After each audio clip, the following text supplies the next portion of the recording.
আজকে আমি প্রথমবারের মতো করলার ভর্তা খেলাম আর ভর্তাটা এত মজা হয়েছে, অসম্ভব মজা হয়েছে। সো হ্যালো এভরিওয়ান, আসসালামু আলাইকুম, ওয়েলকাম ব্যাক টু ম্যানাদার ব্লগ। আশা করি সবাই ভালো আছেন। আলহামদুলিল্লাহ আমিও ভালো আছি। তো আজকের ভিডিওটা সকাল থেকে শুরু করলাম। তো সকালবেলা একটু ভাজি করে নিচ্ছি, ভাজির সাথে একটু দিয়ে দিচ্ছি ডাল দিয়ে আমি একটা ভাজি করে নিচ্ছি রুটি দিয়ে খাওয়ার জন্য।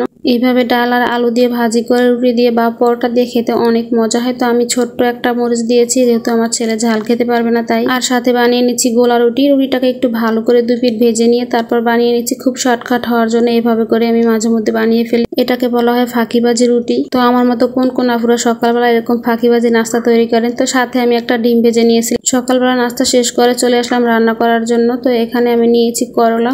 কিছু করলা পেকে কি সুন্দর দেখাচ্ছে না, লাল হয়ে গেছে একদম। করলাগুলো কেটে নিয়েছি সুন্দর করে, আর পেঁয়াজগুলো কেটে নিয়েছি। এদিকে রাইস কুকারে পানি বসিয়ে দিয়েছিলাম। পানিটা ফুটে উঠলে আমি এখানে চালগুলো ধুয়ে দিয়ে দিলাম আর কিছু পানি তুলে রেখে দিয়েছি। আর এখানে নিয়েছি চাপিলা মাছটা কেটে ধুয়ে পরিষ্কার করে নিয়েছি। এখন লবণ আর হলুদ মাখিয়ে নেব। এগুলো ভেজে তারপর আমি রান্না করব টমেটো দিয়ে। আর এখানে কিছু পাকা করলাগুলো আমি 2 ভাগ করে নিয়েছি। এগুলো একটু লবণ দিয়ে মেখে রেখেছিলাম সবগুলো করলাই। তো ভালো করে সবগুলো করলা আমি এখন ধুয়ে নিচ্ছি একদম মথে যতক্ষণ না পর্যন্ত একদম সবুজ পানিটা বের হয়ে একদম পরিষ্কার পানি না আসছে ততক্ষণ পর্যন্ত ভালো করে ধুয়ে নেব। তাহলে করলাটা একটু তিতা কম হবে, যেহেতু ছোট ছোট করলা একটু তিতা বেশি হয়। এদিকে ফ্রিজ থেকে আমি 2টা টমেটো বের করে নিয়েছি। চাপিলা মাছ দিয়ে রান্না করবো আর একদম ছোট ছোট করে কেটে নিয়েছি। আর এদিকে মাছগুলো ভেজে নিচ্ছি। আর যে করলাগুলো 2 ভাগ করে রেখেছি লবণ মাখিয়ে, আমি সেই করলাগুলো পাশের চুলায় বসিয়ে দিলাম ভাজার জন্য। আর এদিকে মাছগুলোর এক পিঠ হয়ে গেলে আরেকটা পিঠও আমি উল্টে ভালো করে মাছগুলো ভেজে নেব। পাশের চুলায় যে করলাগুলো ভাজতে বসিয়ে দিয়েছিলাম ওগুলোর ভিতরে একটু রসুন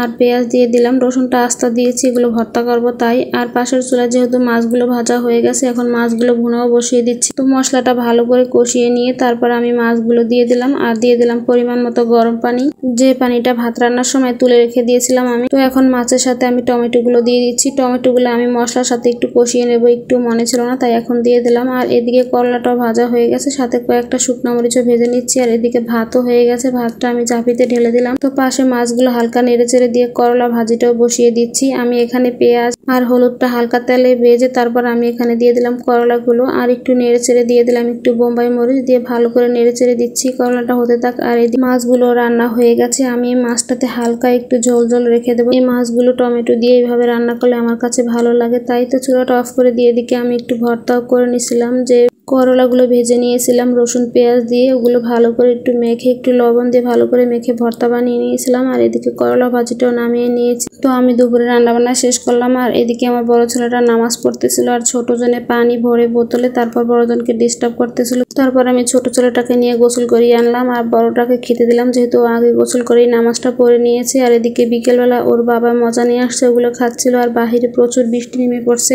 ছাদে আমার অনেক জামা কাপড় ছিল, আমি তো ঘুমিয়ে পড়ছিলাম। জামা কাপড়গুলো একদম ভিজে গেছে বৃষ্টিতে। আর এদিকে আগের দিন যে মালটাগুলো নিয়ে আসছিল দেশি মালটা, ওগুলো একটু কেটে নিলাম। খেতে খুব একটা মিষ্টি না, ভালোই লাগে না খেতে, তারপরও আনছে যেহেতু খেয়ে নিলাম। আর এখানে আমার ছোট ছেলে, এই যে আমি পরোটা বানাচ্ছিলাম চায়ের সাথে খাওয়ার জন্য সন্ধ্যার সময়, তো ও আমার সাথে একটু পরোটা বানাচ্ছিল। তো এখানে আমি চাটা বসিয়ে দিয়েছি, আগে লিকারটা করে পরে আমি দুধ মিশিয়ে দেবো। আর এখানে পরোটা বানিয়ে নিচ্ছি।